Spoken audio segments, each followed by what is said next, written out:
arsala rasulahu bil huda wa dinil haq liyudhhirahu 'alad dini kullihi walau karihal musyrikun. Asyhadu an la ilaha illallah wa asyhadu anna Muhammadar Rasulullah. Allahumma shalli ala sayyidina Muhammad wa ala alihi wa ashabihi ajma'in, amma ba'd. Yang saya hormati Bapak Gubernur DKI Jakarta, Bapak Anies Rashid Baswedan. Yang saya hormati Datuk Muhammad Marzuki, Sekjen Raisat, Bapak Muhammad Siddiq, Ketua Umum Dewan Dakwah Islamiyah Indonesia, kemudian yang saya hormati Ibu Fatin Nur Majdina Nurdin, Ketua Hilwa Abim, yang saya hormati Bapak Ibu narasumber yang sekarang sudah ada di tengah kita dari awal, Profesor Dr. Din Samsudin, Dr. Nuriyah Muhammad, Dr. Puan Fahirah Muhammad Teb. Kemudian yang saya hormati juga Ketua Umum Pengurus Pusat Wanita Islam, Ibu Hajah Marfu'ah Mustafa. Yang saya hormati selanjutnya adalah Ibu Ketua Majelis Hikmah PP Wanita Islam dan Ibu Majelis Pertimbangan Pengurus Pusat Wanita Islam, Ibu Sri Harti. Kemudian Ibu Majelis Hikmah PP Wanita Islam, Profesor Dr. Aliyah Rashid Baswedan. Saudara-saudara sekalian, hadirin pengurus Pusat Wanita Islam dari Sabang sampai Merauke dan teman-teman dari Malaysia. Alhamdulillah pada kesempatan ini kita akan melaksanakan materi pemaparan makalah dari para narasumber dengan tema perempuan serumpun peran dan kontribusinya untuk peradaban bangsa. Ada 4 narasumber yang akan memberikan pencerahan kepada kita semua pada pagi hari ini. Tadi sempat diantarkan oleh Bapak Anies tentang beberapa hal yang bisa kita mainkan dalam masa pandemi ini.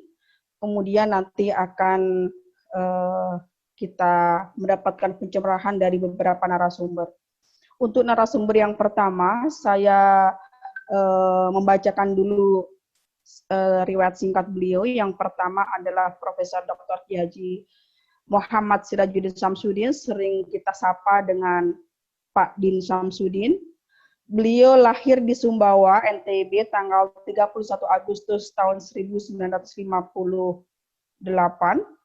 Kemudian pendidikan beliau dilalui di Sumbawa Besar NTB, Ibtidaiyah dan Sanawiyah, kemudian melanjutkan ke Pondok Modern Darussalam Gontor pada tahun 1975. Beliau lulusan IAIN Syarif Hidayatullah Jakarta pada tahun 80 dan melanjutkan pendidikannya S2 dan S3 di Amerika Serikat. Karir beliau sebagai Ketua Umum Pusat Muhammadiyah tahun 2005, 2010, 2010 sampai 2015, jadi 2 periode. Kemudian Ketua Umum Majelis Ulama Indonesia dan sekarang sebagai Ketua Dewan Pertimbangan Majelis Ulama Indonesia. Prof. Din sudah banyak berkiprah, tidak asing lagi nama beliau di dalam jajaran tokoh Indonesia. Beliau juga sangat banyak berperan terhadap peningkatan peran dan kemajuan perempuan. Pernah kita mendapatkan cerita yang agak unik, mungkin nanti bisa beliau sampaikan kepada kita. Peran beliau tahun 99 itu beliau pernah menjabat sebagai Dirjen Pembinaan Perempuan Tenaga Kerja Nakertrans yang bertugas menangani permasalahan TKI waktu itu. Dan kisah beliau disampaikan di media itu adalah kisah Din Samsudin bebaskan Kartini, TKI asal Karawang, dengan kitab kuning dan pisang raja. Nah ini mungkin akan kita dengar bagaimana kiprah beliau terhadap peran peningkatan peran perempuan khususnya para tenaga kerja. Dan sekarang masih banyak lagi peran beliau terhadap peningkatan peran perempuan untuk negeri ini. Untuk menyingkat waktu, saya persilahkan kepada Pak Din untuk menyampaikan pemantiknya, ide-idenya selama kurang lebih 10-15 menit. Silahkan, Prof. Terima kasih, moderator. Bismillahirrahmanirrahim. Alhamdulillahi haqqa hamdih wa syukru lillahi haqqa syukrih wa la hawla wa la quwata illa billahil aliyyil azim. Karena waktu, izinkan saya tidak menyapa satu persatu para tokoh yang berhadir dan cukup menyapa secara umum yang saya hormati, semua yang patut dihormati. Assalamualaikum warahmatullahi wabarakatuh. Waalaikumsalam Waalaikumsalam warahmatullahi warahmatullahi wabarakatuh. wabarakatuh. Sekerat pantun bebas. Jakarta, Kuala Lumpur, talah jauh. Jika jiwa serumpun beriman penuh, segala silang sengketa kita buang jauh, agar jangkar peradaban Islam dapat bersauh. Keren. Tambo cie, Tambo. rambutan, manggis, delima, duku, durian. Itulah nama buah-buahan. Tapi boleh juga ditambah tumbuh berkembang di Nusantara. Elok rupawan, helwa rasanya. Peran perempuan baik secara teologis maupun secara historis dan empiris dalam sejarah peradaban Islam sangatlah sentral dan penting. Sekira secara teologis dalam Al-Quran, Al-Hadis sangat penuh dengan dalil-dalil tentang betapa kaum perempuan itu penting. Saya tidak perlu mengulang karena panjang. Tapi yang sering kita ingat dalam hadis, An-nisa'u imadul bilad. Tadi Datuk Fatin juga mengutip Al-ummu madrasatun. Bahkan adal madrasatul ula. Bahkan ditambah lagi al-ummu madrasatun idza a'adatta syibatibal a'raq. Jika engkau siapkan, maka engkau siapkan generasi penerus yang terbaik. Dan di kalangan ulama banyak buku tentang peran kaum perempuan di ranah publik. Baik di masyarakat, bisnis, akademik maupun politik. Saya kira tidak ada keraguan-raguan itu. Dan inilah yang telah menampilkan peran kaum perempuan dalam sejarah peradaban yang bahkan dimulai oleh Sayyidah Siti Khadijah, Siti Aisyah, dan di tanah Melayu, baik di Malaysia, di Indonesia, ya tadi sudah disebutkan ya, betapa banyak pahlawan yang datang dari kalangan kaum perempuan. Ya. Saya juga membaca di Malaysia dalam sejarah kemerdekaan Malaysia, ya seperti Datin Paduka Sri Dr. Aisyah Ghani, ya. Ada juga Syamsiah Fakih dan lain-lain sebagainya yang juga berperan. Ya. Bahkan organisasi yang pernah saya pimpin, Muhammadiyah, suami dan istri menjadi pahlawan nasional. Ya. Kiai Haji Ahmad Dahlan dan Nyai Walidah Dahlan. Mungkin tidak ada suami istri yang keduanya diberi gelar pahlawan nasional. Inilah suatu kenyataan dan sekaligus ya, dapat dipahami sebagai landasan titik tolak gerak dari kaum perempuan. Baik di Malaysia maupun di Indonesia. Dan apalagi di kedua negara serumpun kita ini, terdapat gerakan-gerakan kaum perempuan yang sangat banyak sekali. Khususnya di Indonesia, organisasi-organisasi Islam, dan masing-masing juga punya organisasi kaum perempuan, termasuk wanita Islam sebagai salah satu yang tertua, terbesar, dan berpengaruh. Di Malaysia juga demikian, ya. Terutama ABIM adalah sumber kader umat dan kader bangsa di Malaysia.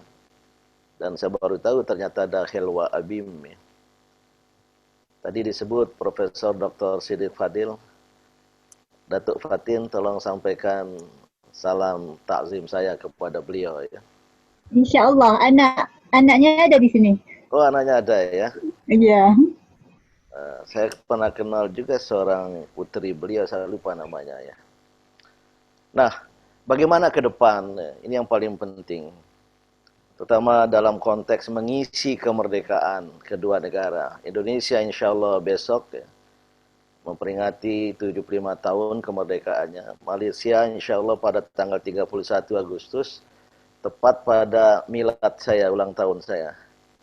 Karena saya lahir pada tanggal 31 Agustus. 31 Barakallah fi umrik. Cuma saya lebih muda dari Malaysia. Malaysia tahun 57, saya tahun 58. Maka dulu kedutaan besar Malaysia di Jakarta pada malam 31 Agustus sering mengundang kami untuk berceramah, berdialog dengan warga negara Malaysia yang bermukim di Jakarta gitu. Tapi terakhir sudah jarang lagi gitu.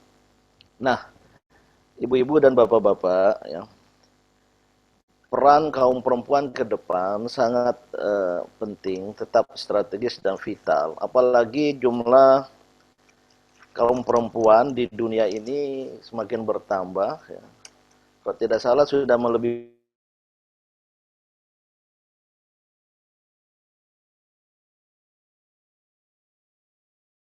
9 juta penduduk Indonesia pada tahun 2020. 269 juta, ya. Laki-laki 135 juta, perempuan 134. Jadi masih banyak laki-laki dikit. Tetapi pada tahun 2030 yang akan datang, 10 tahun yang akan datang, di Indonesia lebih banyak perempuan dari laki-laki. Ini masalah nih. Masalah, kalau satu laki-laki dapat hanya satu perempuan, masih ada sisanya. Jadi terpaksa dibolehkan satu laki-laki memiliki 2 perempuan. Pasti wanita Islam tidak setuju dengan saya.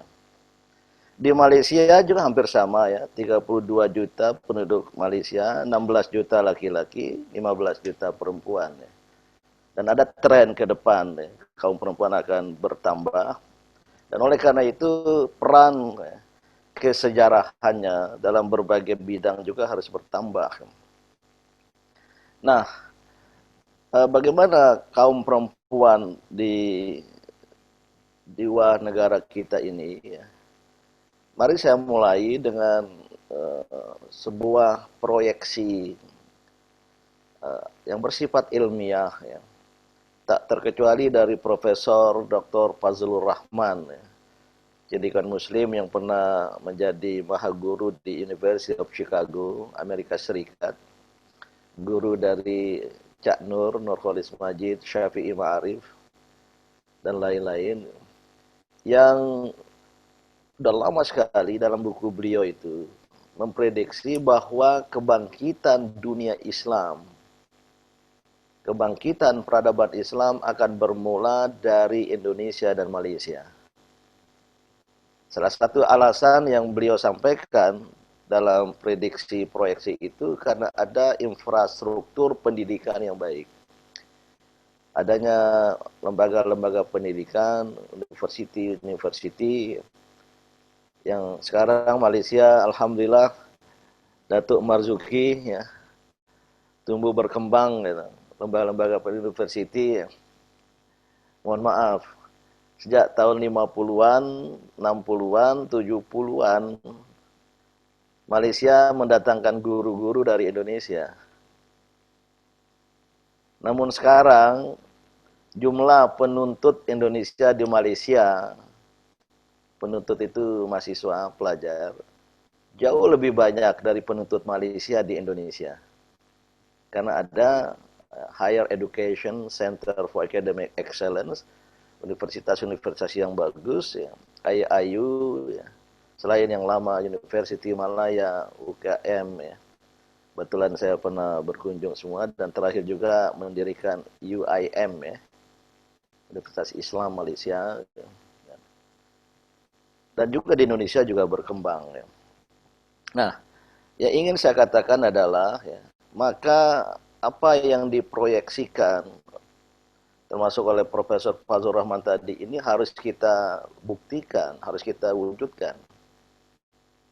Namun ya, mohon maaf ibu-ibu, bapak-bapak, selalu ada pihak yang ingin menempatkan Indonesia, Malaysia ini berhadapan, bertentangan, bila perlu berperang gitu.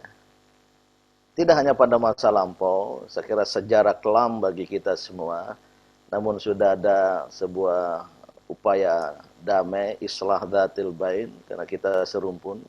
Tapi terakhir ini juga tak sepi ya, dari rekayasa yang mencoba untuk agar kedua negara serumpun ini tidak bersatu.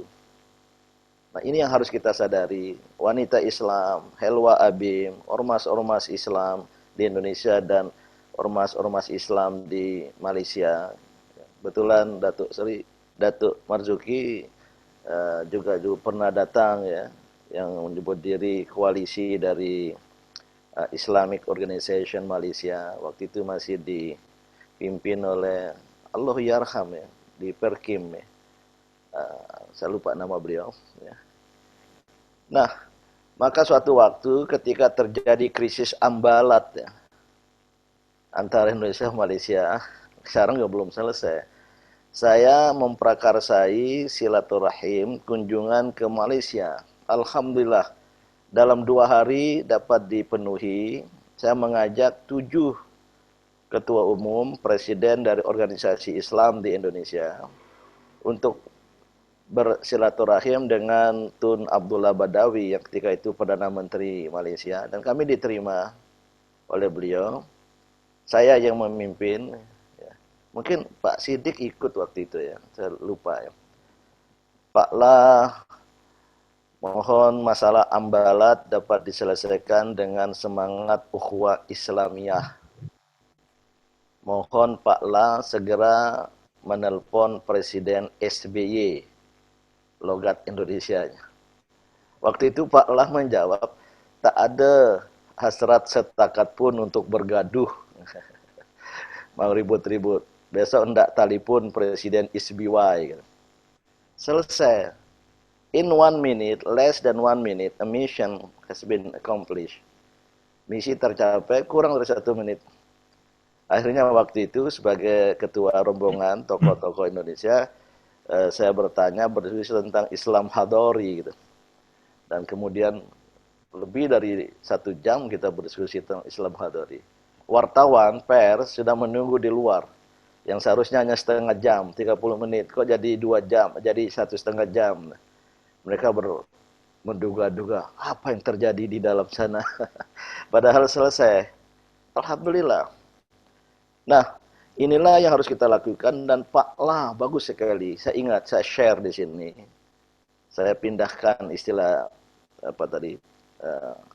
transfer informasi ini, bahwa Muslim Arab telah menunaikan tugas kesejarahan mengembangkan Islam. Muslim Persia, Iran dan kawasannya telah menunaikan tugas kesejarahan mengembangkan Islam, bahkan memajukan peradaban Islam lewat penemuan ilmu pengetahuan, teknologi, filsafat. Begitu pula Muslim India ketika kerajaan Mughal berkuasa, dan Muslim di Afrika Utara ya, dan seterusnya.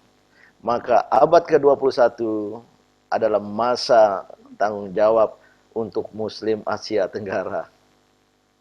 Ini menurut Pak La. Saya terpengaruh, dan iya, dan saya sampaikan pendapat dari Profesor Fazlur Rahman tadi itu. Maka ya saya ingin ajukan ya, saya kira cabaran ke depan ya, sangat besar di antara kita, di hadapan kita ya. Terutama ya, kepada wanita Islam dan Helwa Abim, Resyap juga ya. Saya pernah dijemput oleh Resyap dulu, tak bisa datang. Pak Muhammad Siddiq Dewan Dakwah yang sering gitu. Ya. Saya berharap juga adanya organisasi dakwah Islam Seranto ya. Dulu Ustadz Abdul Ghani Syamsuddin Abdul Ghani ya juga bicara sama kami untuk pendirian Majelis Ulama ASEAN ya. Tapi tak berjaya lah ya organisasi itu ya. Nah, sekarang saya memimpin sebagai Presiden Asian Conference of Religion for Peace, organisasi perdamaian tokoh agama se-Asia ya, yang berpusat di Tokyo. Mohon maaf, belum boleh ditubuhkan chapter Malaysia karena organisasi Islam di sana tak berkenan ya, soal interfaith dialogue. Dan saya sudah minta tolong my good friend Tan Sri Lee Kim Yu, ya, the owner of the Palace of Golden Horse, seorang Konghucu yang belajar Islam, untuk memfasilitasi pertemuan.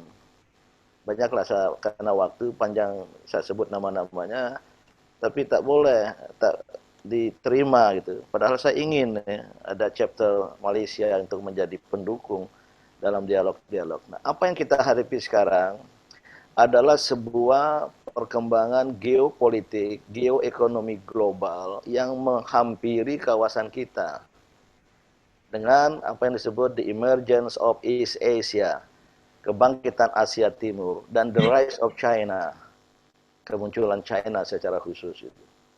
Sekiranya Indonesia, Malaysia ini harus menghadapi sebuah perkembangan baru di kawasan kita ini. Dan terutama the rise of China yang kita harapkan tidak bersifat hegemonik, violent, tidak kalah dari Amerika. Dan ini harus kita suarakan dan lain sebagainya gitu. Dan kami ya Datuk Marzuki, Datuk Fatin ya juga berbicara dengan Tan Sri Michael Yong ya, kawan-kawan Chinese yang ada di Malaysia yang juga mensponsori World Chinese Economic Forum agar ya harus bersama-sama. Dan sekarang ada ketegangan khususnya Indonesia ya. Khususnya Indonesia terlalu terbuka ya, terutama dengan presiden sekarang ini ya, yang itu bertentangan dengan watak dasar politik luar negeri Indonesia. Nah, maka karena waktu pendek, civil society organization, gerakan masyarakat madani kita ini harus bangkit. Saya senang sekali dengan acara ini, ya. Wanita Islam, kemudian bersama Helwa Abim, dan bila perlu nanti mengajak yang lain-lain ya, untuk kita teruskan kerjasama ini, kemitraan strategis untuk menghadapi. Pertama, satu, kita harus fokus kepada terwujudnya sumber daya insani umat Islam yang berkualitas, termasuk di kalangan kaum perempuan. Jadi saya kira percakapan ini, perbincangan ini harus berlanjut pada kerjasama, mungkin pelatihan-pelatihan atau apapun bentuk kegiatan dalam rangka munculnya kader-kader perempuan ya, muslimah ya, di kedua negara, atau mungkin ngajak Brunei Darussalam, mungkin juga ngajak Singapura ya, apalagi Ibu Presiden kan, ya, juga seorang muslimah ya. Dan juga Thailand paling tidak ya, termasuk juga Filipina, ASEAN lah gitu ya. Nah, ini yang diperlukan sekarang ini, sehingga muncul kader-kader perempuan muslimah dari Asia Tenggara ini, khususnya Indonesia, Malaysia ini. Dan yang kedua, mungkin juga yang terakhir, perlu kerjasama ekonomi. Tentu ini tidak hanya untuk kaum perempuan ya. Kerjasama dalam bidang ekonomi yang saya kira ya, umat Islam ini harus punya kuasa ekonomi, dan kita punya potensi ya di Malaysia, di Indonesia, dan saya kira kalau ada kerjasama ini yang belum kita kembangkan ya, antara udahlah Indonesia, Malaysia, dan ada kawan-kawan yang sudah bergerak ya, sudah berupaya untuk itu ya. Kalau seandainya antar dua negara saja Muslim ya bisa bekerja sama, itu luar biasa dampaknya bagi dakwah Islamiyah dan akhirnya bagi kejayaan umat Islam. Ringkas kata, ya, Ibu Marfu'ah Mustafa sebagai penyelenggara acara ini, luar biasa tantangan kita di depan. Bahasa Malaysianya cabaran ya. Dan kita harus bekerja sama. Saya ingin tidak hanya Zoominar, webinar aja seperti ini kita lakukan. Ya, perlu nanti kita turunkan ke bumi, down to earth ya, dalam bentuk program-program nyata ya, antara pihak-pihak, termasuk juga mengajak organisasi-organisasi wanita Islam lain dalam hal-hal yang konkret. Dan saya rakamkan dua hal tadi itu ya. Tapi ada yang berpendapat terakhir, insya Allah ya Malaysia dan Indonesia ini tidak tegang lagi ya, tidak akan berperang. Saya dengar dari Datuk Seri juga ya, Zahid Hamidi ya, ketika saya di Kajang tempat beliau. Insya Allah selama saya jadi Menteri Pertahanan Malaysia tidak akan ada perang antara Malaysia dan Indonesia. Beliau orang Purworejo, bahasa Jawanya medok ya. Dan sekarang ada faktor pemersatu, Ibu Marfuah, tolong diajak ke wanita Islam itu, atau ke Abim, Helwa Abim, pemersatu dua negara. Kalau dari Malaysia ada itu Datuk Marzuki, Siti Nurhaliza, yang sangat dikagumi di Indonesia gitu. Ya. Tapi juga di Malaysia juga dikenal ya, Datuk Rosa apa Krisdayanti di sana. Dua-duanya ya. Rosa penyanyi Indonesia itu. Nah, itu bisa dipakai sebagai duta-duta kebudayaan untuk merukunkan kedua negara, kedua negara bangsa serumpun, dan yang paling penting kita bisa bekerja sama ke depan. Terima kasih. Wabillahi taufik wal hidayah. Wassalamualaikum warahmatullahi wabarakatuh. Waalaikumsalam warahmatullahi wabarakatuh. Terima kasih Bapak. Terima kasih Pak Din.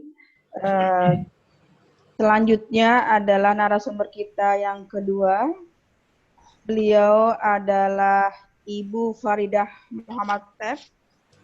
Saya perkenalkan riwayat beliau. Dilahirkan pada tanggal 19 Juni tahun 1986 di Segamat, Johor. Bisa sampai habis apa enggak? Maaf, Prof. Din sampai selesai Ya, bisa? ya. Sudah diperintahkan oleh Ketua Umum Wanita Islam. Baik, terima kasih. Jadi bisa langsung narasumber selanjutnya ya Pak. Saya ulang lagi, beliau adalah lulusan dari Universitas Islam Antarabangsa Malaysia, jurusan Sains Politik dan Komunikasi. Banyak karya yang telah beliau hasilkan, di antaranya adalah buku Bangkitlah Remaja Islam, Memoir Ketua Helwa Abim, kemudian Asuhan Kehidupan, dan berbagai karya tulisan beliau yang dimuat di majalah-majalah di Malaysia. Langsung saja saya akan manggil Ibu Faridah Muhammad Tef untuk menyampaikan materi yang kedua. Silahkan Bu.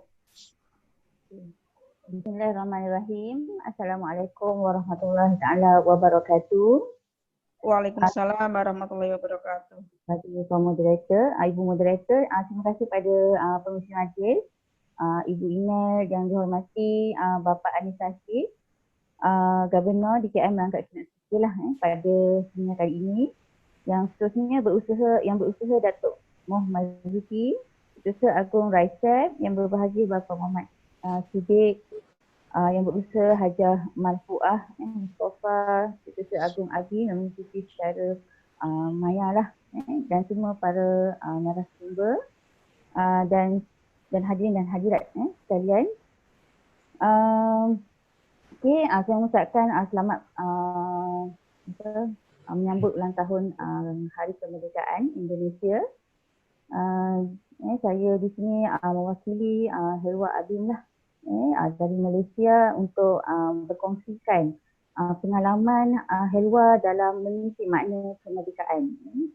Sebab Helwa Abim ni dia ditubuhkan pada tahun 1971, iaitu selepas beberapa 10 tahun lah kemerdekaan capai. Jadi kita perkongsian kali ini lebih kepada bagaimana Helwa Abim mengisi makna kemerdekaan. Saya akan kongsikan lah slide untuk tatapan semualah ibu-ibu, bapa-bapa yang mengikuti seminar ini.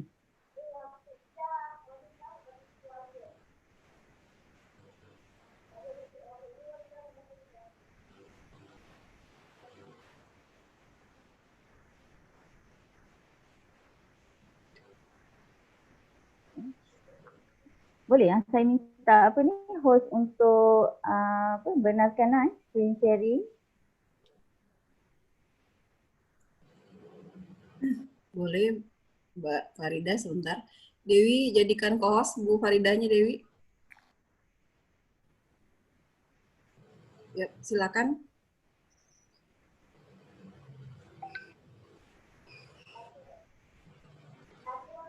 Pengen share screen ini.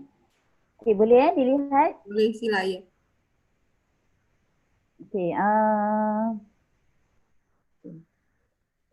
jadi perkongsian Helwa pada hari ini berkaitan dengan peranan Helwa Abim sendiri dalam perjuangan mengisi makna kemerdekaan negara, di mana kita punya kronologi masa tu kita ambil daripada tubuhnya Abim pada tahun 1971 hingga sinilah. Jadi perjuangan Helwa Abim ni adalah untuk mengisi makna kemerdekaan. Walaupun kita telah mencapai kemerdekaan, proses untuk mendapatkan kemerdekaan itu penting, tapi mengisi makna kemerdekaan itu sendiri adalah lebih utamalah. Jadi itulah yang Helwa gerakkan pada awal-awal kemunculannya pada 1971 dengan mengambil kira kemaksudaan Islam lah, mengembalikan semula Islam sebagai the way of life ataupun satu cara hidup yang merupakan jati diri rakyat Melayu rakyat tanah Melayu yang menjadikan Islam sebagai pegangan utamanya. Bisa full screen? Okey, saya akan full screen. Okey, boleh lihat ya. Okey, apa yang dimaksudkan dengan memaknai kemerdekaan, pembebasan, pencerahan dan kemerkasaan. Ini saya rujuk kepada Murabi lah, Abim sendiri, Datuk Seri Fadil, di mana menurut beliau Islam itu sendiri adalah sebuah agama pembebasan. Ini boleh diambil daripada surah Al-Hadid ayat 9 yang membawa maksud dialah yang menurunkan ayat-ayat yang terang, iaitu Al-Quran kepada hamba-Nya iaitu Muhammad untuk mengeluarkan kamu dari kegelapan kepada cahaya. Dan sungguh Allah itu kan maha penyantun dan maha penyayang.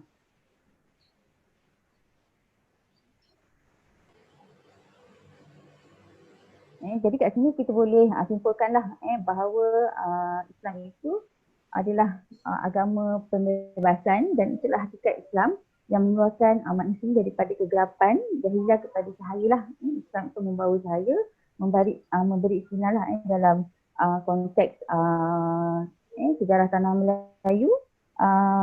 Melayu itu telah hidup secara berturun lah dengan fahaman Hinduism dan animisme, tapi dia tidak membawa kepada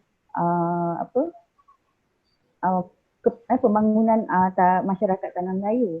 Tapi selepas Islam datang melalui ahli suci daripada Arab, kemudian ada juga pengaruh daripada China, daripada pedagang India yang membawa Islam ni, akhirnya dia telah merubah masyarakat tanah Melayu yang sebelum ini banyak dipengaruhi oleh fahaman dewa-dewi Greek kuno, animisme dan Hinduism, akhirnya menjadi satu bangsa yang baru, iaitu Melayu barulah, iaitu Melayu yang jati dirinya penuh dengan nilai-nilai Islami. Dan bila kita sebut Melayu ni tak boleh terpisahlah Melayu Islam. Hatta dalam perlembagaan Islam Malaysia sekalipun bila kita sebut Melayu, mereka antaranya adalah mestilah beragama Islam. Maknanya jika tidak ada Islam tu, maka dari segi undang-undang dia belum cukup Melayu lah, tidak Melayu. Jadi dan menurut Ternas Effendi, seorang pemikir daripada Riau mengatakan hubungan Melayu dengan Islam ni ibarat mata putih dengan mata hitam. Jadinya kalau mata putih rosak, rosaklah mata hitam juga, dan begitulah sebaliknya. Jadinya Islam ni tadi telah mengeluarkan masyarakat Melayu yang sebelum ini memuja dewa-dewi animisme dan menjadi satu bangsa baru, iaitu Melayu yang penuh dengan jati diri Islam lah, yang tahu tentang malu, yang tahu tentang pantang dihina dan sebagainya. Jadinya risalah Islamiah ni dapat dirumuskan sebagai misi pembebasan dan pencerahan lah, Jadinya apabila Islam telah mengubah jati diri Melayu baharu ni, maka dia telah menjadikan tanah Melayu ni sebuah tamadun yang berani, terutama melalui tanah Melayu Melaka dengan pelaksanaan hukum Islam. Tetapi apa yang terjadi adalah rumpuhan daripada penjajah yang akhirnya proses-proses untuk mengangkat Islam tadi secara menyeluruh dengan membangunkan seluruh potensi umat tanah Melayu ni akhirnya tergendala lah, tergendala. Okay.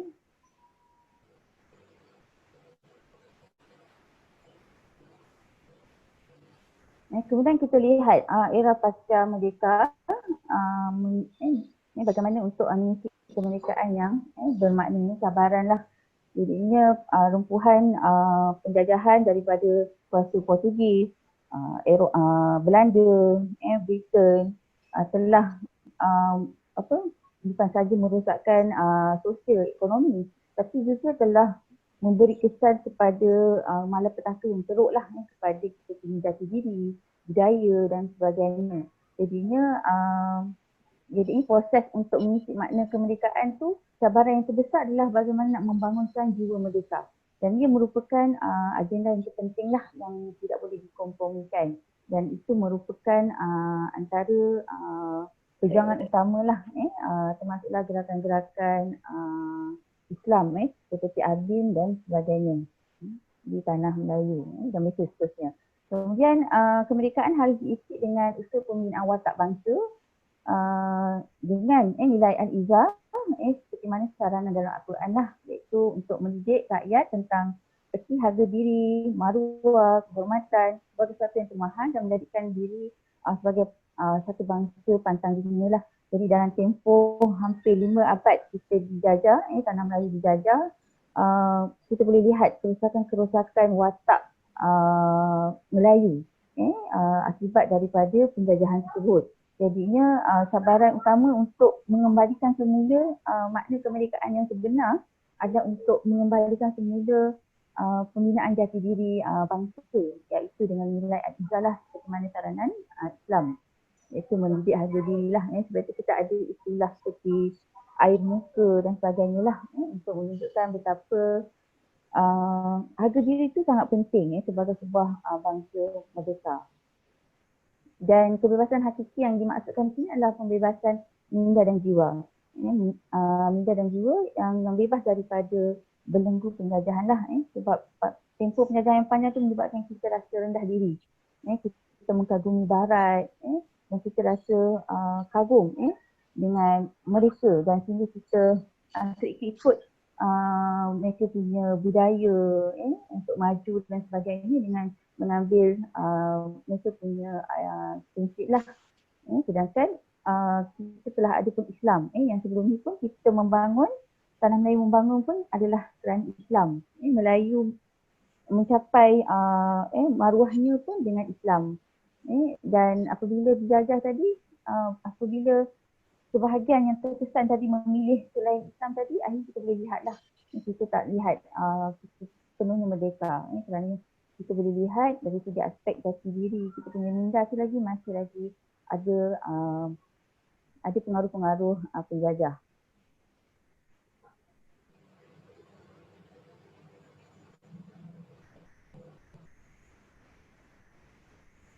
Okay, saya terus kepada Abim lah ya. Bagaimana Abim menyumbang kepada penyelesaian makna merdeka era pasca kemerdekaan negara lah.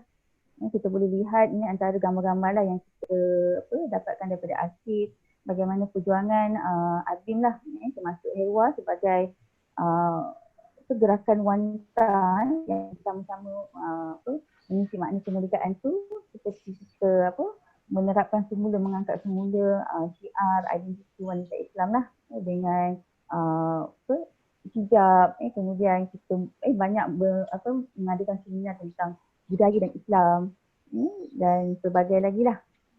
Dan akhirnya kita boleh rumuskan Abim sebenarnya berjuang dalam mengisi makna kemerdekaan itu, kita boleh rumuskan kepada beberapa perkara inilah. iaitu memugah jati diri bangsa. Memugah jati diri bangsa ni dengan mengembalikan semula Islam tadi sebagai paksi utamalah dalam membentuk jati diri Melayu, bangsa Melayu. Kemudian menyemarakkan nilai-nilai kehormatan dan kemuliaan lah, dengan mengangkat bahawa setiap manusia itu mempunyai martabatnya lah, nilai insan yang perlu dihormati. Kemudian memartabatkan bahasa Melayu merupakan paksi sebuah bangsa itu sendiri. Memantapkan budaya dan seterusnya, memugah kebijaksanaan bangsa dengan asmah. Dan ini antara yang kita banyak tekankan, terutama dalam pendidikan yang institusi pendidikan BIM lah, daripada taski, sehinggalah ke pengajian tinggi Darul Hikmah lah, di mana kita tekankan al-hikmah tu, sebab al-hikmah ni adalah ilmu yang hilang lah. Jadi kita cuba bangunkan masyarakat Melayu dengan pendidikan lah. Sebab itu gerakan ABIM ni dia sinonim juga sebagai gerakan Islam yang berteraskan spiritual intelektual dan bersifat progresif. Jadinya kita boleh, kalau kita ikut kronologi, kita boleh lihat ABIM kita bermula pada tahun 1970 lah, sehinggalah kita hingga sini. Jadi pada tahun 1970 ni ABIM dikenali dengan menyumbang dalam kebangkitan Islam lah. Jadi antara gerakan yang terkedepan lah, terkehadapan dalam membawa mesej kebangkitan Islam. Jadi yang kita tekankan adalah dakwah dan ukhuwah lah. Dari sini kita mengajak masyarakat untuk terlibat dalam memperkenalkan Islam lah sebagai the way of life. Kemudian kita terlibat dengan aktivisme belia dan juga pendidikan lah. Jadi awal-awal ni ABIM memang menyumbang terhadap kepada kebangkitan Islam. Dan kemudian pada 1980 kita boleh lihat fokus kita lebih kepada menyebarkan Islam dan misi-misi kemanusiaan dan dakwah kepada non-Muslim lah. Jadi kat sini kita boleh katakan ABIM lebih kepada memberikan solusi kepada masalah-masalah yang wujud, yang kesan daripada penjajahan itu. Kemudian kita juga bertindak sebagai rakan dalam pembinaan negara bersama-sama dengan kerajaan. Kemudian pada tahun 2000 kita mengangkat jurubicara umat. Kita memfokuskanlah ABIM ini sebagai jurubicara umat. Dan kemudian tahun 2010 kita memperkasalah ummah, agenda kita memperkasa ummah dengan dakwah, dan kekini kita membawa kepada reform agenda lah sesuai dengan pembinaan bangsa Malaysia lah, dengan beberapa cabaran sekarang Malaysia dengan masyarakat yang berbilang kaum. Jadi fokus yang slide yang sebenarnya adalah yang inilah, perjuangan Helwa. Di Malaysia mengikut statistik wanita Malaysia adalah 48.5% lah. Masih lagi lelaki lebih ramai di Malaysia. Jadi perjuangan hewan ni pada mulanya dia bersifat kecil lah, mungkin dia menguruskan hal-hal yang berkaitan dengan rumah tangga. Tapi bila kita lihat banyak yang selepas penjajahan ni isu-isu kewanitaan selalu banyak lah. Jadi maka perjuangan hewan ni tadi lebih besar daripada isu rumah tangga tadi. Kita lebih meluas, cakupan peranan tu lebih luas lah dari kepada perbincangan kekeluargaan, kemasyarakatan. Jadinya Helwa ABIM ni pada awal-awal eranya tadi dia cuba memahamkan masyarakat tentang tugas dan peranan wanita dalam Islam yang sebenarnya lah. Di mana pada yang awal ni kita tekankan bahawa wanita itu berperanan, kewajipannya adalah 4 perkara. Iaitu berkaitan dengan kewajipannya terhadap Tuhan, kemudian kewajipannya terhadap keluarga, kemudian kewajipan terhadap dirinya sendiri, dan kewajipan wanita, peranan wanita terhadap masyarakat. Jadi dalam 4 kewajipan ni kita boleh lihat peranan dan wanita dan masyarakat tadi agak tenggelam. Jadi ini kita hewan ni menggalakkanlah supaya wanita turut sama dalam masyarakat, kerana banyak isu-isu wanita ni tadi dia memerlukan partisipasi wanita lah. Jadi untuk itu diperlukan wanita-wanita yang berkemahiran, yang berilmu lah untuk menyelesaikan masalah-masalah kewanitaan. Kerana wanita yang lebih memahami wanita lah. Jadi itu antara perjuangan Helwa yang pada peringkat awal. Kemudian mengamalkan Islam sebagai cara hidup. Mohon maaf Ibu Farida, Ya. bisa dipersingkat karena waktunya sudah lebih dari 15 menit. Okey, sebagai saya 5 minit lagi. Mengamalkan Islam sebagai cara hidup lah. Jadi pada era 1970-an hingga 1990-an itu memang Helwa bertanggungjawab sama-sama dengan kaum Rijal untuk menghidupkan semula cara hidup sebagai cara hidup. Jadi kita boleh lihat bagaimana gesaan Helwa dalam mengembalikan semula produk Islam iaitu pemakaian hijab ni, kerana pada tahun 1940 hingga 1950 tu tadi umat wanita Melayu ni dalam dilema sama ada nak memilih pakaian Islam ataupun tidak. Jadi ini kita boleh lihat ada yang ramai yang memilih untuk moden dan meninggalkan hijab lah. Dan pada tahun 1970 kita boleh lihat tidak ada yang memakai menutup aurat yang bertudung ni, susahlah kita nak jumpa. Kecuali di kampung-kampung ataupun majlis-majlis yang eksklusif lah, seperti solat ataupun bacaan Yasin ataupun apa yang sedemikian lah. Jadinya Helwa tadi berperanan untuk hidupkan semula dengan mengembalikan perkara yang paling asas, iaitu kewajipan menutup aurat dengan memakai hijab, kerana itu identiti Islam. Dan kita boleh lihatlah hari ini kesannya wanita-wanita di Malaysia rata-rata telah berhijab lah. Kesan daripada perjuangan yang tak boleh dinafikan daripada Helwa Abidin jugalah, dengan beberapa pertubuhan seperti Al-Arkam dan lain-lain. Kemudian Abidin juga terlibat dalam gerakan lah, gerakan Islam dalam menyusun tanzim, dalam menyusun tarbiyah dan sebagainya lah. Jadi ini kita boleh lihat banyak usaha yang dibuat, kerana usaha itulah kekuatan penyebaran Islam. Jadinya banyak wanita-wanita profesional pun dilibatkan dalam perjuangan Islam ni, perkembangan Islam, termasuklah wanita-wanita yang bekerja di kilang dan sebagainya. Jadi sedikit demi sedikit jadi mereka telah faham peranan Islam, wanita dalam Islam dengan lebih baiklah. Okay, ini kita boleh lihat perkembangan dan kronologi lah perjuangan Helwa. Pada kebangkitan Islam tu gerakan lebih kepada gerakan kesedaran berhijab. Kemudian kita fokuskan kepada usrah, tarbiyah dan pengkaderan supaya lebih ramai lagi terlibat dalam proses memperkembangkan Islam.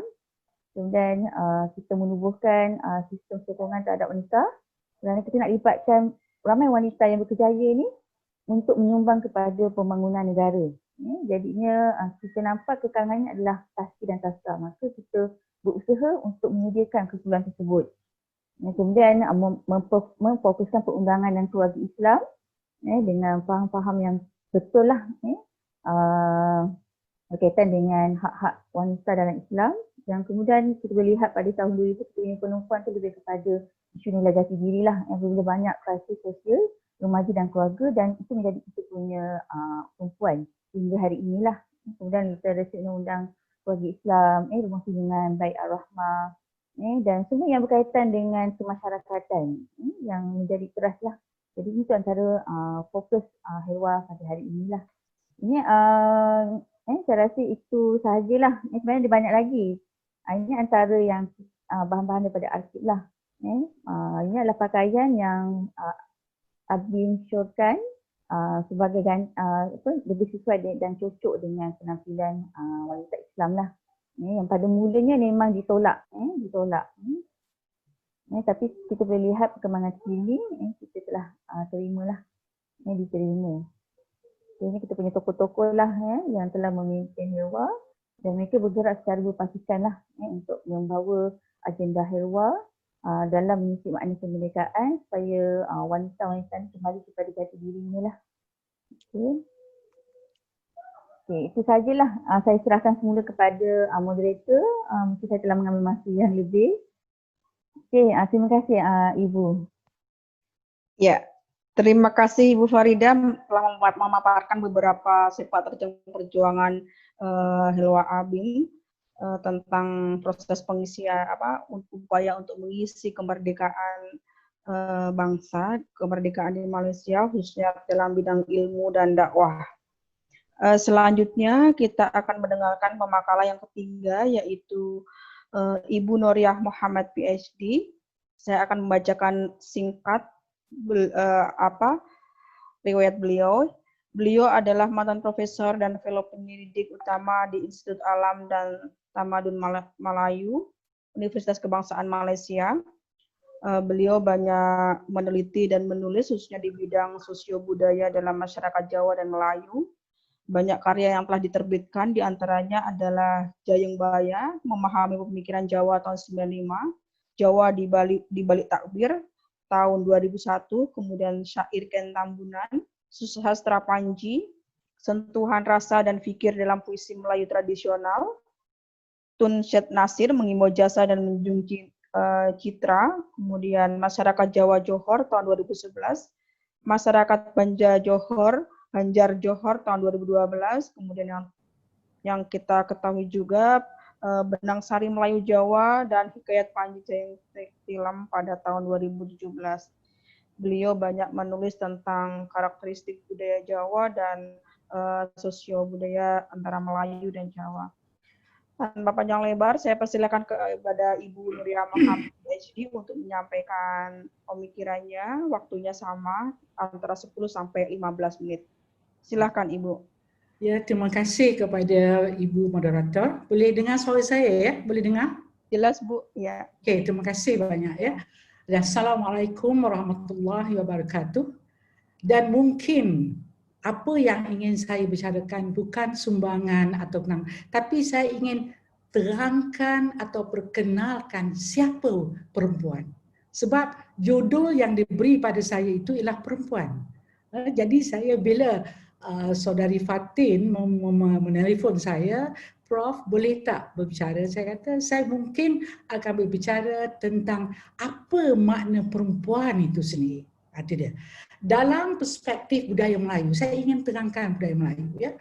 Kalau seorang ibu itu melahirkan anak, orang akan tanya, orang dapur atau orang balai? Itu dia. Jadi orang dapur, kalau anak itu perempuan, dikatakan orang dapur. Jadi perempuan dengan dapur itu tidak terpisah. Itu dia. Kita harus mengerti dapur ialah tempawan, kata orang Jawa ni, ya. Itu tempat masak dan inilah untuk kelangsungan kehidupan berkeluarga nanti.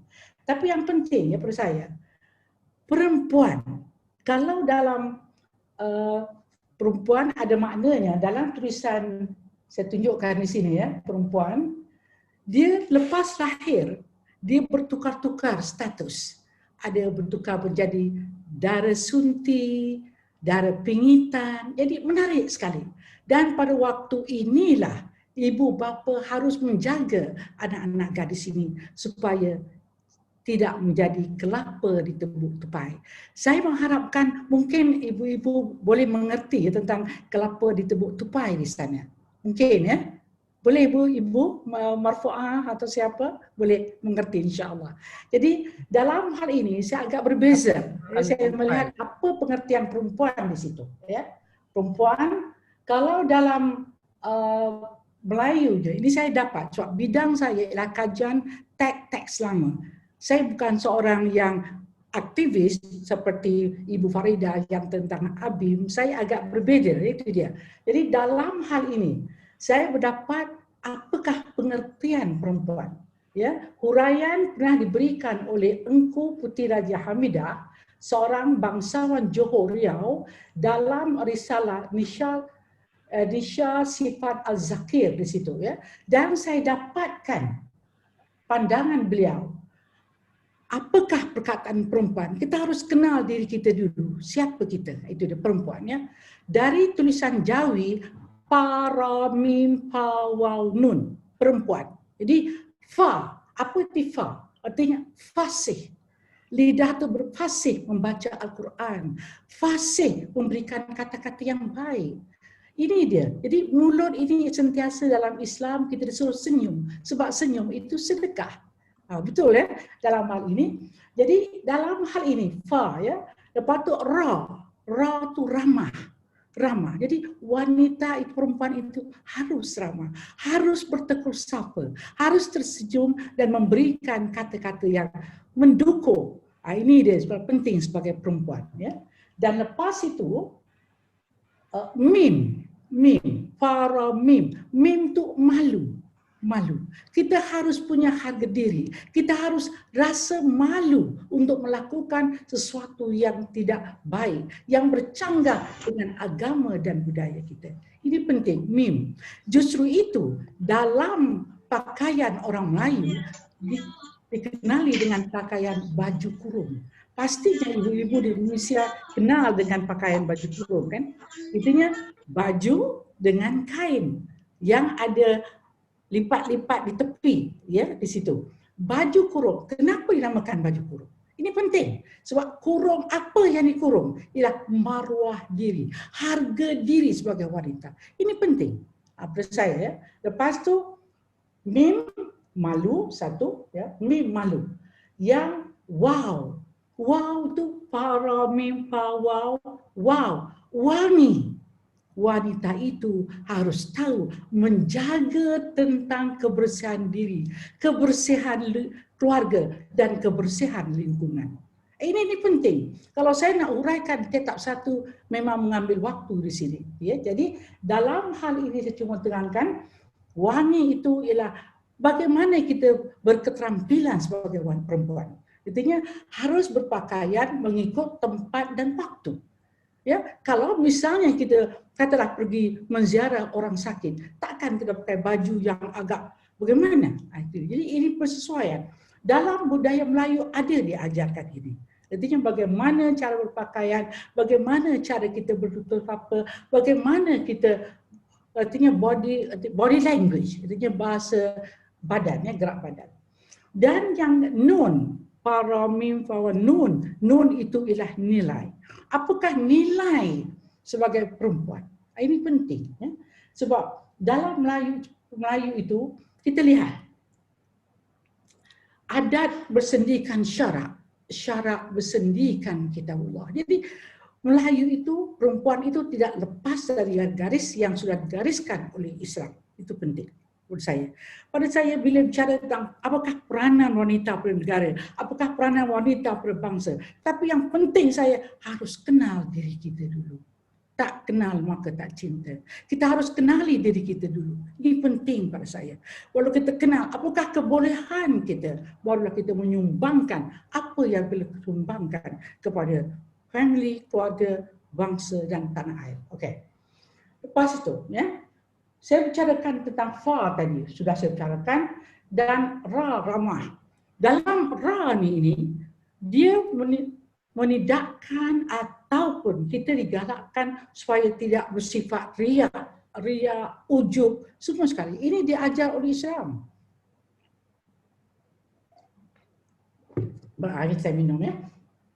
Justru itu dalam budaya Melayu banyak pepatah, petitik yang mengajarkan harus menjaga mulut. Ini penting. Penting sebab ini mulut ini kadang-kadang lebih tajam dari mata pena. Ini diajar. Itu sebabnya bila perkataan fa tu fasih harus menggunakan bahasa yang baik, bahasa yang bagus. Kalau ingin kita untuk berdakwah pun kita harus menggunakan bahasa yang dapat memikat. Itu penting pada saya. Okey? Dan seterusnya lagi. Dalam keramahan ini ada sikap kebersamaan, sikap keserasian pada saya, ya, itu dia. Dalam bentuk ide, fizik, sikap dan material, itu dia. Jadi kita menghilangkan sikap serakah, itu dia. Jadi dalam berilmu juga kita harus cuba berbagi, itu yang penting sebagai wanita, harus berbagi. Di dalam perjuangan juga kita harus berbagi. Dalam ilmu juga kita harus berbagi. Ini penting dalam konsep tentang perempuan tadi, ya, itu dia. Sebenarnya banyak ya yang saya nak ceritakan tentang perempuan ini, ya, itu dia. Tapi yang satu yang menariknya, bila saya meneliti teks-teks Melayu lama, ya, banyak syair, Saya harap ibu-ibu di Indonesia sana itu boleh mengerti syair. Ya. Syair itu seperti pantun, tapi rimanya, hujungnya semuanya sama. Contohnya banyak seperti nasihat diberi pada wanita. Misalnya, diri memakai baju yang jarang, segala anggota kulihat terang, sifat yang batin dilihat orang, menjadi laki-laki nafsunya garang. Menarik. Artinya kita diajar supaya berpakaian bagaimana? Rapi. Kalau tadi dalam Ibu Faridah kata harus berjilbab, mengikut cara Islam. Tapi satu perspektif yang lain juga ialah supaya pakaian itu bersesuaian dengan budaya setempat. Itu dia. Baik. Dalam hal ini juga, saya ingin membacakan satu kutipan yang amat menarik tentang konsep malu tadi itu. Mim, ya. Apa tanda Melayu jati pada saya? Kita semua serumpun katanya Melayu semuanya, ya. Sebab dalam puisi Osman Awang ada dikatakan Jawa itu Melayu, Banjar itu Melayu, Jawa itu maksudnya Batak juga Melayu. Jadi dalam hal ini saya ingin mengatakan di sini apa maksud yang katakan malu, ya. Malu bersifat dengki mendengki, itu penting pada saya. Dalam perjuangan itu penting, ya. Malu bersifat iri mengiri, malu bersifat hianat menyayangi. Jadi malu bersifat caci mencaci, malu menyombong, membesar diri. Ini menarik dalam Melayu. Bila saya mengkaji, meneliti teks-teks Melayu, banyak ajaran-ajaran begini. Tapi generasi muda kurang mendapat pengetahuan seperti sayang sekali. Itu dia. Baik, ya? Baik. Sehubungan itu, bila saya melihatkan perempuan, bila kita sudah menanjak kepada seorang wanita yang berkekria atau berkejaya, ya, ada punyai peranan atau peran. Kalau di Malaysia dipanggil peranan, kalau di Indonesia dipanggil peran. Begitu kan Ibu, ya? Ibu Marfuah, betul kan? Ya, sebab saya boleh bicara Indonesia sebab saya orang Jawa dan saya belajar di Gajah Mada, ya, untuk S2 saya dan S3 saya juga tentang Ronggo Warsito. Alhamdulillah. Jadi dalam hal ini saya ingin bandingkan dengan perkataan wanita. Saya penting pada saya kita harus kenal siapa diri kita. Jadi wanita dalam Jawa gabungan dua perkataan. Wani di toto. Betul kan Ibu Marfuah? Iya. Ya, wani katanya berani. Jadi perempuan itu sentiasa dia diletakkan di mana saja dia boleh bekerja. Contoh yang paling mudah atau gampang atau simple, kita tinggalkan rumah, katakanlah, ya, 1 hari dengan kaum bapak. Bagaimana, Bu? Nah, ini persoalannya. Kalau rumah ditinggal tanpa suami misalnya pergi keluar kota bekerja, tapi di rumah tidak berantakan. Anak-anak akan belajar ikut rutin. Tapi tinggalkan 1 hari lah di rumah itu, bapaknya saja bagaimana. Nah, ini dia. Jadi peranan wanita itu amat penting pada saya. Pernah saya mendengar Pak Syarif Ma'arif berkata, perempuan itu adalah orang yang paling kuat bekerja sebelum terbit matahari hingga pejamnya mata bapak. Hebat wanita. Memang hebat, itu dia. Jadi kehebatan yang ada pada diri kita itu kita boleh salurkan untuk menghebatkan generasi kita. Kalau kita seorang ibu, saya seorang ibu, ya, yang punya anak gadis atau bukan anak gadis, anak perempuan 5 orang dan sudah berkahwin semuanya. Jadi kita harus didik dengan cara budaya yang melandaskan kepada Islam. Itu dia. Di dalam kata wanita tadi. Jadi dalam konsep Jawa, saya ingin bandingkan konsep Melayu tadi para mim pawaw nun. Jawa wanita. Itu dia. Wanitita. Itu dia. Ya, ini menarik sebenarnya. Jadi dalam Jawa itu seorang wanita harus ada 3M. Harus 3M. Artinya 1, macak, manak, dan masak. Macak. Nah, kalau Jawa macak artinya dia harus pandai menghias. Menghias diri, menghias lingkungan, menghias artinya bukan hanya sekadar luaran, tapi dalaman di situ. Ini menarik pada saya lah. Itu sebab saya melihat wanita ini, kalau kita sudah mengenali diri kita, siapa kita boleh menyumbangkan apa yang kita punya. Itu penting pada saya. Okey. Jadi dalam macam dia berhias, dan kami orang Malaysia selalunya kadang-kadang agak rasa iri tentang wanita Indonesia tu pandai menghias tentang diri. Jadi kami sering melihat perspektif yang begitu. Ya. Dan lepas itu katalah mana artinya harus boleh melahirkan anak. Tetapi andainya wanita itu tidak boleh melahirkan, pada saya melihat perspektif tarbiyah. Bagaimana dia mendidik anak-anaknya, itu penting. Dari segi mana itu, bagaimana dia mendidik anak-anaknya, itu penting pada saya. Dari segi pemakanan seperti sah, SAH, sehat, aman, halal. Itu ada 3. SAH, sehat, aman, halal. Ini penting pada saya. Itu tentang mana, tapi boleh kaitkan dengan tarbiyah, didikan di rumah. Sebab anak yang baik, didikan yang baik itu akan melahirkan generasi yang baik akan datang. Kalau baik keluarga, baiklah masyarakat, dan baiklah negara. Itu pada saya. Ya. Lepas itu tentang masak. Masak ini tadi macam, nganak, masak. Itu dia masak. Jadi pernah dikatakan ini dalam bahasa Inggeris ya, to win a husband's love is from the stomach. Itu dalam bahasa Inggris. Maksudnya memenangi hati suami itu dari perut, itu dari masakan. Tapi sekarang ini generasi muda kalau di Malaysia ya jarang yang masak sebab waktunya agak mepet, kata orang Jawanya, mepet dengan kerja ya gitu ya. Jadi banyak kan beli di toko atau di kedai. Tapi yang penting ialah sebagai seorang ibu harus tahu apakah masakan yang seimbang. Itu penting untuk saya. Apakah gizi-gizinya, apakah zat-zatnya. Ini dia dengan yang saya sebut tadi, sah tadi. SAH, sehat, aman, dan halal. Jadi dalam hal ini ya pada saya, bila kita sudah mengenali diri kita, jadi kita menerjunkan diri kita pada yang kita boleh buat. Misal contoh dah, Ibu Marfuah misalnya seorang yang wanita muslimah, ya, misalnya ketua muslimah. Jadi ibu boleh menyalurkan apa yang kekuatan ibu kepada kegiatan ini. Pada saya, ya, dalam usia yang agak sepuh, saya sampun sepuh Bu, suami pun sampun 76. Alhamdulillah. Alhamdulillah kita berkongsi. Jadi apa yang boleh kita bantu? Jadi dalam hal ini, dalam usia seujung-ujung ini, apa yang kita boleh lakukan?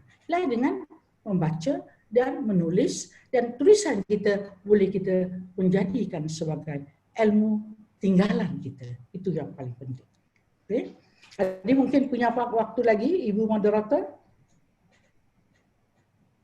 Atau saya boleh sambung lagi?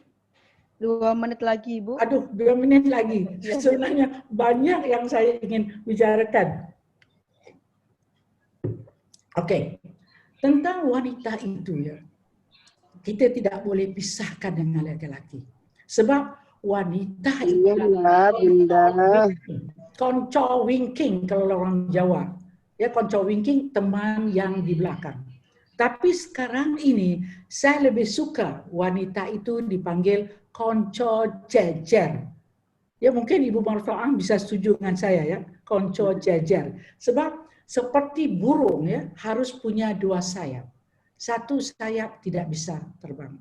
Harus 2 sayap yang bisa mengimbangi tentang cara burung itu terbang. Itu penting untuk saya. Jadi dalam hal ini saya tidak menerangkan tentang kegiatan ataupun gerakan yang dibuat oleh wanita dalam segi mencapai kemerdekaan. Tetapi pada saya bila ditelepon oleh Saudari Fatin, saya kata biarlah saya menerangkan tentang apakah erti perempuan dan wanita. Itu pada saya penting. Cintailah diri kita dulu, baru kita mencintai orang lain. Itu pada saya. Okey, saya rasa setakat itu ya Ibu Hanif, Ibu Moderator. Ya, Bu. Sebelum sambung lagi, sebenarnya saya siapkan banyak. Tapi tak apa, kita boleh berbagi nanti, insya Allah. Oke? Ya, kami Beberapa- tunggu tulisannya, Bu, untuk biar melengkapi hasil webinar ini menjadi sebuah buku. Jadi kami tunggu makalahnya, Ibu. Oh, boleh? Ya, Insya Allah, insya Allah. Ya. Sebenarnya buku yang ini sudah saya masukkan dalam buku terbaru saya, Tunggu Sekejap. Sudah terbit Desember 2019 sudah saya bentangkan, dan bila saya diminta memberikan tentang ceramah wanita, saya sering memberikan tentang apakah konsep wanita itu, apakah fungsi wanita itu penting. Sebab dalam Melayu, sebelum saya habiskan, Melayu itu setiap orang ada fungsi. Di dalam cerita Melayu lama dikata yang buta menghembus tepung, menghembus lesung, yang peka membakar meriam, yang kurap membawa bulu. Jadi setiap orang itu ada fungsi. Kita tak boleh meremehkan orang. Setiap orang. Ibu juga punya fungsi yang besar untuk negara, untuk keluarga yang penting pada saya. Untuk sekian dulu Ibu ya. Terima kasih. Ya, terima kasih. Ya, terima kasih Bu Nuria Muhammad atas paparannya. Terakhir narasumber kita yang tidak asing bagi kita adalah wanita Islam, Ibu Hajah Marfuah Mustafa, untuk menyampaikan materinya terkait dengan perjuangan wanita Islam pada forum kali ini. Silakan Ibu. Bismillahirrahmanirrahim. Alhamdulillahirabbil alamin. Masih di mute belum? Bentar saya. Bismillahirrahmanirrahim. Alhamdulillahirabbil alamin. Saya share screen sekali ini ya. Pada kesempatan ini saya melengkapi para pembicara yang sudah kita dengarkan bersama. Kita saling melengkapi. Tadi Prof. Din menggambarkan secara umum bagaimana perempuan ya yang mengulas dari masa dari abad-abad yang lalu. Kemudian Pak Anies tadi memulai dengan bahwa perempuan sebenarnya untuk Indonesia terutama sudah mendapat tempat yang luar biasa. Seperti di Jalan Rasuna Said itu memang termasuk jalan protokol. Ada Jalan Cut Nyadin ya di Jakarta ini. Pada kesempatan ini saya akan mengulas sedikit bahwa wanita Islam merupakan organisasi yang sudah aktif. Ini bisa dilihat ya share screen. Bisa dilihat Bu. Kita dari 1962 sampai dengan 2020 ini wanita Islam sudah berusia 58 tahun, milad 58 tahun kemarin kita lakukan pada bulan April, tepatnya 29 April. Yang berkesempatan pada saat ini karena ini adalah hari lahirnya kemerdekaan, terutama wanita Islam juga ada di sana. Maka ketika kongres pertama ini yang disampaikan BPH Prabuningrat, beliau adalah penguasa Jogja, yang menyampaikan bahwa wanita Islam lahir dalam kondisi yang demikian genting. Wanita Islam sanggup berhadapan muka dengan 1001 kesulitan dan rintangan yang harus diatasi dengan rasa pengabdian dan penuh tanggung jawab terhadap nusa dan bangsa. Wanita Islam mempunyai perasaan yang tajam, pikiran yang sehat, dan merasa dirinya mendapat panggilan jiwa untuk turut menyelamatkan rakyat kita yang sampai sekarang masih dalam keadaan menderita. Artinya belum semua merasakan kemakmuran itu. Kemudian dalam pidato sambutannya, Pangdam 7 Diponegoro, Brigjen M. Sarbini, dengan tema bahwa wanita Islam turut mengambil peranan, ya tadi disampaikan Puan Nuriah, gitu ya, peranan perempuan. Beliau menyampaikan bahwa wanita Islam berperan dalam berdaya upaya mewujudkan cita-cita perjuangan nasional Indonesia pada waktu itu, yang antara lain mewujudkan negara Republik Indonesia yang berbentuk kesatuan dan berdaulat penuh dari Sabang sampai Merauke, mewujudkan masyarakat yang adil dan makmur, sejahtera dan merata, mewujudkan dunia yang bersih dari kolonialisme, imperialisme, menuju perdamaian dunia yang sempurna.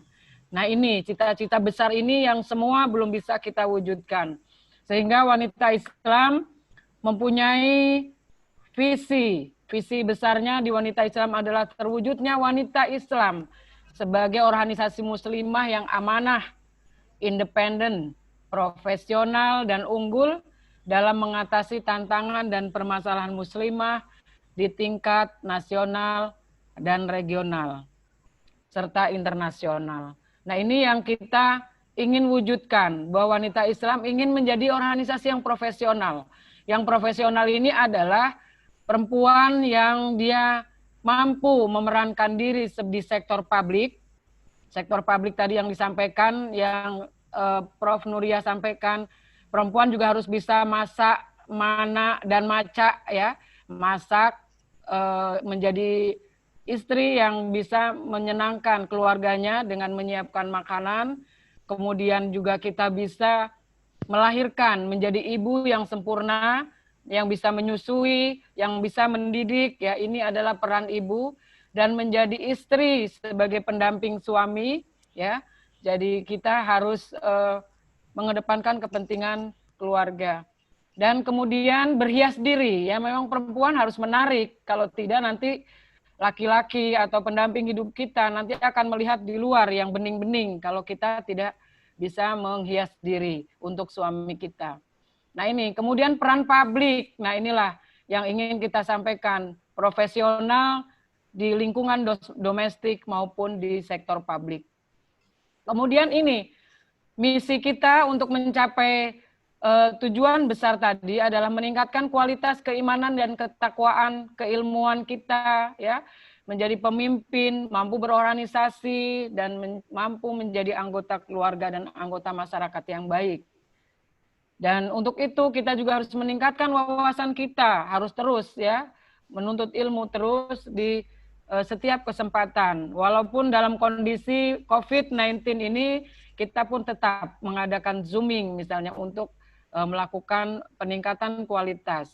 Kemudian mengembangkan kemandirian organisasi yang bebas dari ketergantungan, keberpihakan terhadap individu atau lembaga di luar organisasi. Jadi wanita Islam ini tidak menjadi bagian manapun ya dari ormas atau parpol, tapi wanita Islam adalah independen. Dia mempunyai kekuatan sendiri dengan bersama anggota-anggotanya, tetapi wanita Islam juga membangun kemitraan dengan pemerintah, pemerintah daerah, pemerintah pusat, dan kemitraan dengan lembaga ormas dalam maupun luar negeri, seperti yang hari ini kita lakukan gitu. Nah ini yang kita ingin tingkatkan. Kemudian mengembangkan jaringan kerjasama nasional, regional, internasional, terutama organisasi Islam. Nah untuk internasional kita mungkin sudah melakukan, tapi baru sebatas kontribusi terhadap pembebasan Palestina. Nah ini kita juga tergabung di Adara Relief Internasional, kemudian kegiatan Kulu Maryam yang itu adalah untuk pemberdayaan perempuan dan anak-anak Palestina, dan kita juga bersama-sama menyiapkan untuk sekolah dan tahfidz di sana. Kemudian tujuan wanita Islam mewujudkan masyarakat adil, makmur yang diridhoi Allah.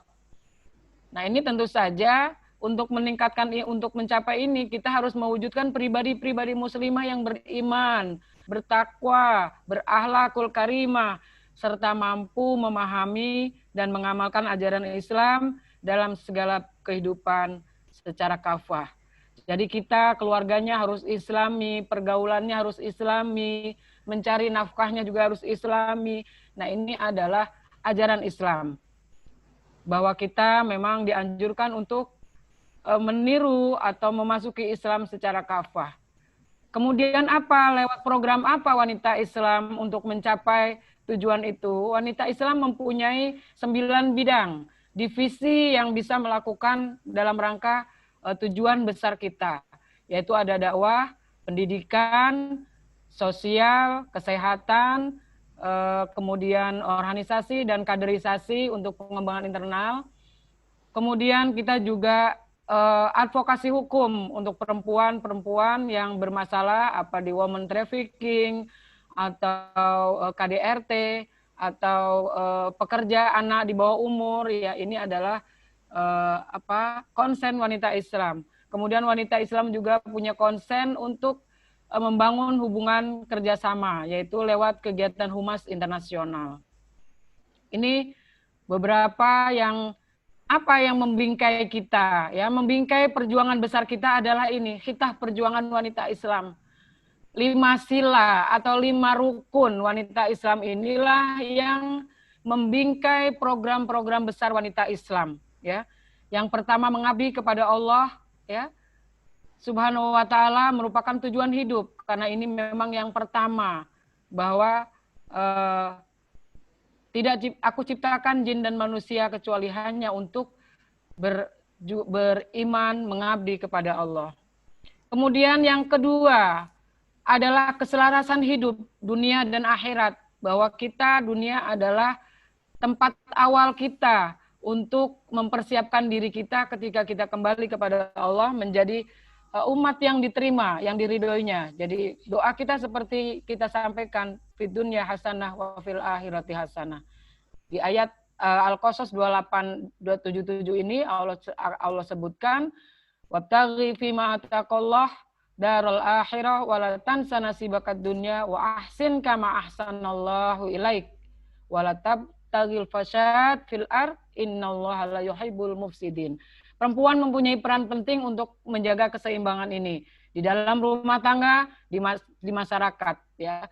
Jadi kalau wanitanya baik, insya Allah masyarakatnya juga akan baik. Kemudian yang ketiga adalah meningkatkan kualitas diri. Sebagaimana disebutkan di surat Mujadalah 58 ayat 11, yarfa'illahu alladzina amanu minkum walladzina utul ilma darajat wallahu bima ta'maluna khabir. Jadi Allah mengetahui apa yang kamu lakukan. Tentu tidak sama orang yang berpengetahuan dan orang yang tidak berpengetahuan. Apalagi orang yang berpengetahuan tetapi dia mempunyai akhlakul karimah. Yang ketiga tadi, ya, terkait dengan sektor domestik, maka kita mempunyai tugas mendidik putra-putri kita di dalam rumah tangga. Ini pendidikan informal, ya. Dan perempuan juga mempunyai tugas pendidikan non-formal maupun pendidikan formal. Pendidikan formal adalah pendidikan di lembaga sekolah formal dari TK, Tadika, sampai perguruan tinggi, maupun pendidikan non-formal melewat kursus-kursus atau pelatihan-pelatihan yang biasa ormas-ormas lakukan. Nah, ini wanita Islam semua melakukan ini sebagai keluarga, sebagai ibu, sebagai pendidik formal, karena wanita Islam juga punya lembaga pendidikan Tadika, TK itu sekitar 360, dan wanita Islam juga punya perguruan tinggi yang memang berkonsentrasi untuk pendidikan dasar dan pendidikan prasekolah. Nah, ini wanita Islam melakukan semuanya. Jadi ini yang kita harapkan, semoga wanita Islam juga bisa berpartisipasi aktif di poin yang kelima, berpartisipasi aktif dalam masyarakat secara aktif sebagai anggota masyarakat. Nah, inilah tugas ormas. Tugas kita sebagai anggota masyarakat, sebagai tugas kita anggota ormas atau anggota yang tergabung dalam ormas. Kita punya tanggung jawab dakwah, ya. Dakwah di masyarakat, mengajak kepada masyarakat. Karena memang Islam tidak membedakan laki-laki dan perempuan. Jadi man amila sholihan min dzakari aw unsa wa huwa mu'minun falunuhyiyannahu hayatan thayyibah walanadziyannahum ajrahum bi ahsani ma kanu ya'malun. Laki-laki dan perempuan kalau dia beriman, dia beramal solih, maka di mata Allah sama, tidak dibeda-bedakan, ya. Maka ini yang kita ingin wanita menjadi garda terdepan dalam pembangunan peradaban negeri serumpun, ya. Kita negeri serumpun ini ada di mana-mana, di Filipina ada, di Kamboja ada, di Thailand ada, Indonesia, Malaysia, memang ini tempatnya, ya, kita negeri serumpun. Nah, Indonesia beberapa provinsi ini kental budaya Melayunya, ya. Di Kalimantan itu budaya Melayunya kental, di Sumatera itu ada Kepri, ada Riau, ada Sumatera Barat juga adatnya juga Melayu, ya. Ini mudah-mudahan peran-peran kita ke depan, ya, wanita Islam yang mempunyai 34 provinsi, mempunyai cabang sampai ke ranting, ini mudah-mudahan menjadikan kontribusi kita dalam berdakwah, dalam peran kita sebagai perempuan negeri serumpun, mengajak perempuan-perempuan lain untuk menjadi generasi yang baik, mendidik anak-anak, apalagi dalam kondisi COVID sekarang ini. Anak-anak mungkin yang orang beruntung, yang orang tuanya bisa mendampingi pendidikannya di rumah atau sistem pendidikan belajarnya di rumah. Tetapi ada yang kemudian orang tuanya harus mencari nafkah, ya. Maka ini mereka hanya dibekali dengan handphone Android yang ini mungkin sangat bahaya, ya. Sangat bahaya sekali ketika tidak ada pendampingan dari orang tua. Karena di media sosial itu banyak konten-konten yang sangat berbahaya buat anak-anak, terutama pergaulan bebas atau prostitusi dan lain sebagainya yang itu tidak layak dilihat oleh anak. Karena dengan kondisi COVID yang mendadak ini, pemerintah juga belum siap dengan kurikulum, dengan konten-konten yang positif yang hanya bisa dilihat oleh anak. Ini tugas kita kaum perempuan, seperti juga tadi disampaikan Bapak Gubernur DKI, mungkin celah ini yang harus kita isi, ya. Ibu-ibu pengurus wanita Islam terutama dari Sabang sampai Merauke, kemudian teman-teman di Helwa Abim yang juga mempunyai konsen yang sama terhadap perempuan, kita bisa melakukan pendampingan, ya. Ini juga ada teman-teman ormas lain, ada Ibu Sabriati yang beliau adalah Ketua Presidium Badan Organisasi Musyawarah Organisasi Wanita Islam Indonesia yang membawahi 34 organisasi. Ini juga mungkin celah yang harus kita ambil. Kita saat ini tidak bisa hanya merenung atau meratapi bagaimana keluar dari kondisi ini tanpa kita melakukan tanggung jawab dan bersama-sama ikut mengambil peran perempuan sebagai tugas pendidik tadi, ikut mendampingi putra-putri kita di rumah tangga dan putra-putri keluarga Indonesia yang ada di sekitar kita. Mungkin ini yang saya bisa sampaikan karena waktunya juga sudah mepet sekali. Jadi mudah-mudahan sedikit yang saya sampaikan peran perempuan wanita Islam dari 1962 sampai 2020 ini sudah banyak yang kita lakukan, terutama untuk pengembangan, pemberdayaan, dan pendidikan. Semoga kerjasama ini bisa kita lanjutkan dalam menghadapi tantangan-tantangan perempuan dan anak di masa yang akan datang. Billahi taufiq wal hidayah. Wassalamualaikum warahmatullahi wabarakatuh. Waalaikumsalam warahmatullahi wabarakatuh.